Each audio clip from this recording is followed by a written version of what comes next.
साक्ष्यों और तथ्यों को देखते हुए आईपीसी की 5 धाराओं के तहत संज्ञान लिया। पहली धारा जो है 153A, सेकंड धारा जो है 295A, थर्ड धारा जो है वो 298 और 500 और 504 के तहत संज्ञान लिया और नोटिस जारी करने का आदेश दिया।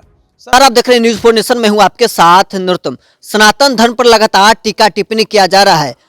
तमिलनाडु के मंत्री उदयनिधि स्टालिन सनातन धर्म पर अभद्र टिप्पणी किए थे। इसके बाद पटना न्यायालय में याचिका दायर किया गया था। अब पटना न्यायालय ने उदयनिधि स्टालिन पर कई धाराओं के तहत संज्ञान लिया है। हमारे साथ हैं पटना हाई कोर्ट के जाने माने वकील हैं कौशलेंद्र नारायण। उदयनिधि स्टालिन पर आप याचिका दायर किए थे, क्या सुनवाई हुआ उसमें? देखिए, सर्वप्रथम तो आभार आप लोगों के प्रति, मीडिया बंधुओं के प्रति व्यक्त करता हूं। आपने फ़ोन किया, तबीयत खराब था, फिर भी मैंने आया।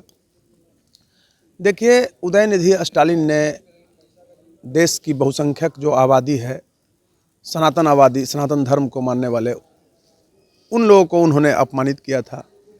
लगभग यहाँ की 75-80% आबादी सनातनी है। उदयनिधि स्टालिन ने विगत 2 सितंबर 2023 को तमिलनाडु के श्रेयमपेट में एक सार्वजनिक सभा से सनातन धर्म को समूल नष्ट करने के लिए कहा था और कहा था कि यह धर्म जो है कोरोना, डेंगू और मलेरिया है। तो हमारे जैसे वकील के लिए, एक खासकर जिम्मेवार नागरिक के लिए, एक वकील से हट करके देखिए। हालांकि उसको मैंने नेशन फर्स्ट डेमोक्रेटिक पार्टी के राष्ट्रीय अध्यक्ष के तहत याचिका दायर किया था पटना के सिविल कोर्ट के सीजीएम के साहब के यहाँ, ऑनरेबल सीजीएम के यहाँ। बहुत खुशी की बात है कि कल पटना के एक चीज़ और मैं बता रहा हूँ। एक्चुअली उदयनिधि स्टालिन जो है वो वहाँ युवा कल्याण मिनिस्टर हैं, विधायक हैं। तो होता है क्या कि विधायक का अलग कोर्ट है, तो सीजीएम साहब ने उस कोर्ट को केस को ट्रांसफ़र कर दिया था एमपी एमएलए कोर्ट में। और एमपी एमएलए, पटना के जो एमपी एमएलए कोर्ट है, उसके अभी प्रभारी न्यायाधीश जो है वो ऑनरेबल सारिका वहालिया जी हैं, न्यायाधीश। तो सारिका वहालिया जी ने कल उदयनिधि स्टालिन के खिलाफ, और उसके पहले मैं कहना चाहूँगा कि सारी साक्ष्यों को मैंने प्रस्तुत किया, गवाह का दो गवाह का गवाही करवाया। उसके बाद सारे साक्ष्यों और तथ्यों को देखते हुए आईपीसी की 5 धाराओं के तहत संज्ञान लिया। पहली धारा जो है 153A, सेकंड धारा जो है 295A, थर्ड धारा जो है वो 298 और 500 और 504 के तहत संज्ञान लिया और नोटिस जारी करने का आदेश दिया।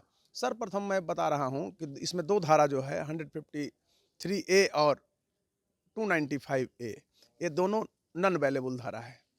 इसमें 3-3 साल की सज़ा का प्रावधान किया गया है। और एक धारा जो 298 है उसमें 1 वर्ष का है, 500 में 6 माह का है, 504 में भी 6 माह का। लेकिन कंडक्ट देखा जाएगा, इनका कंडक्ट कैसा रहा है, तो सज़ा की जो सीमा है उसको 6 माह और बढ़ाया जा, यानी 1 वर्ष का लेटेस्ट जो सुप्रीम कोर्ट का आदेश है। तो मैं कहना चाहता हूं कि ये सिर्फ मेरे लिए नहीं, एक मैं वकील हूं इसके लिए नहीं, पूरे सनातन समाज के लिए बड़ा ही खुशी और गर्व का कल का दिन रहा। हालांकि ऑर्डर जो है देर संध्या आई, करीब 5 बजे प्रस्तुत हुआ। तो मैं ये कहना चाहता हूं कि सिर्फ मैं हिंदू के खिलाफ बोले इसके लिए नहीं किया। अगर हिंदू भी ऐसे किसी धर्म के खिलाफ बोलते हैं तो उन पर कार्रवाई होना चाहिए, क्योंकि देश की एकता और अखंडता बनाए रखना हम जैसे बुद्धिजीवियों के लिए ज़रूरी है।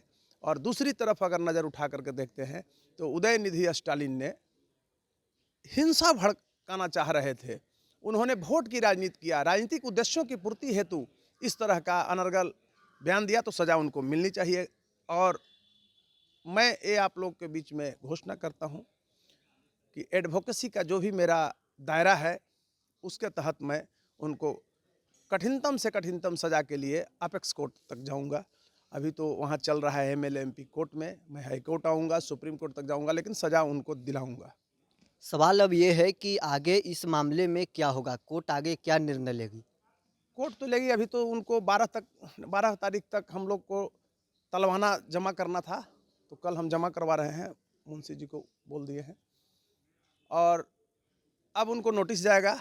नोटिस में जो समय मिलेगा उन पर उनको प्रस्तुत करना है, जवाब देना है और आगे क्या होगा वो कानूनी प्रक्रिया है। ट्रायल चलेगा, ट्रायल में सज़ा होगा उनको और सज़ा कराने की भरपूर मैं कोशिश करूँगा। और मैं क्या बता सकता हूँ, जो उन्होंने देश की एकता और अखंडता को ख़त्म करने की एक कुत्सित प्रयास किया था, उसके तहत उनको दंड मिलेगा। न्यायपालिका पर भरोसा मुझे है, ऑनरेबल कोर्ट पर भरोसा है, क्योंकि कानून के मंदिर अगर नहीं रहे तो इन जैसे लोगों से देश नहीं चल सकता है और देश में मारकाट हिंसा फैल सकता है। आप पटना हाई कोर्ट के जाने माने वकील भी हैं, लंबे समय से आप प्रैक्टिस कर रहे हैं। आखिर बड़बोले नेताओं पर लगाम क्यों नहीं, न्यायपालिका कोई कदम क्यों नहीं उठा रही है, उन पर लगाम लगे? देखिए, मैं एक बात बता रहा हूँ, होता है क्या ना कि अब वोट की राजनीति, न्यायपालिका तो कदम उठाती है, एक्सिक्यूटिव पावर जो है वो गवर्नमेंट के पास होता है। मैं कोतवाली थाने को भी लिख के दिया था स्टालिन के खिलाफ, लेकिन कोतवाली थाना ने नहीं लिया, रजिस्टर्ड किया केस। तो न्यायपालिका पर आप टिप्पणी, न्यायपालिका ही, ऑनरेबल कोर्ट ने ही है मुझे न्याय दिया कि संज्ञान लिया। पुलिस तो यहाँ की गवर्नमेंट जो है वो इस रूप से हम कहेंगे कि बार बार मैं कहता हूँ कि बिहार की जो सरकार है और खासकर वर्तमान हमारे मुख्यमंत्री हैं, ये बिहार में कॉन्स्टिट्यूशनल ब्रेकडाउन कर दिए हैं और पूरी तरह से बिहार में कॉन्स्टिट्यूशनल ब्रेकडाउन हो। मैंने ही यह परिभाषा दिया है कि बिहार में कॉन्स्टिट्यूशनल ब्रेकडाउन है। कोई भी कॉन्स्टिट्यूशन से यहाँ काम नहीं हो रहा है। जिसकी लाठी है उसकी भैंस है। हत्या, बलात्कार, चोरी और जितनी तरह के मतलब गलत हैबिट देखने को आपको बिहार में मिलेगा।